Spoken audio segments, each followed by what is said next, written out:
చింతకాయల చేపల పులుసు తయారు చేసుకోవటానికి ముందుగా 1/2 కిలో చింతకాయలు తీసుకోవాలి.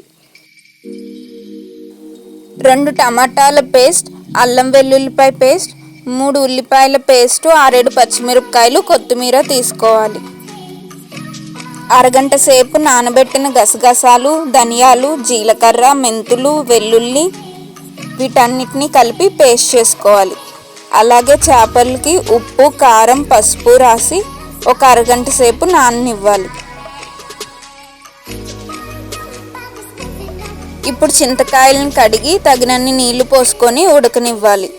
ఇప్పుడు వేరే ప్యాన్ తీసుకొని తగినంత నూనె పోసుకొని అందులో ఉల్లిపాయల పేస్ట్ అలాగే పచ్చిమిరపకాయలు వేసి వేపుకోవాలి.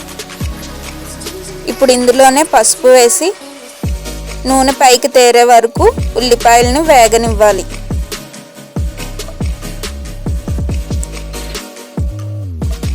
ఈలోపు ఉడకబెట్టుకున్న చింతకాయల్ని వడగట్టుకోవాలి. ఇలా ఉల్లిపాయలు బాగా వేగిన తర్వాత అల్లం వెల్లుల్లిపాయ పేస్ట్ వేసుకొని బాగా మిక్స్ చేసుకోవాలి.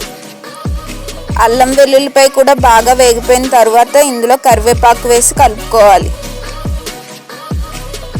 ఉల్లిపాయలు బాగా వేగిన తర్వాత ఇందులోకి గసగసాల పేస్ట్ని యాడ్ చేసుకొని బాగా ఫ్రై చేసుకోవాలి.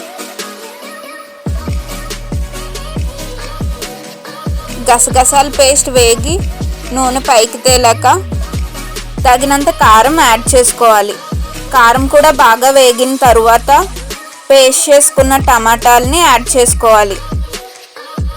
టమాటాలు బాగా మగ్గి నూనె పైకి తేలాక వడగట్టుకున్న చింతకాయల రసాన్ని ఈ టమాటా పేస్ట్లో యాడ్ చేసుకోవాలి.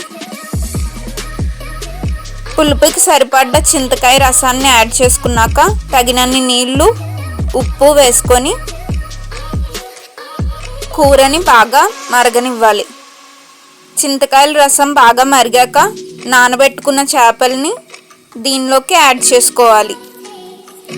చేప ముక్కల్ని బాగా కలుపుకున్నాక ఒక 2 స్పూన్లు ఆవకాయ నూనె యాడ్ చేసుకోవాలి. తరువాత కొత్తిమీరని యాడ్ చేసుకొని ఒక 5 నిమిషాలు మరగనించి స్టవ్ ఆఫ్ చేసేయాలి.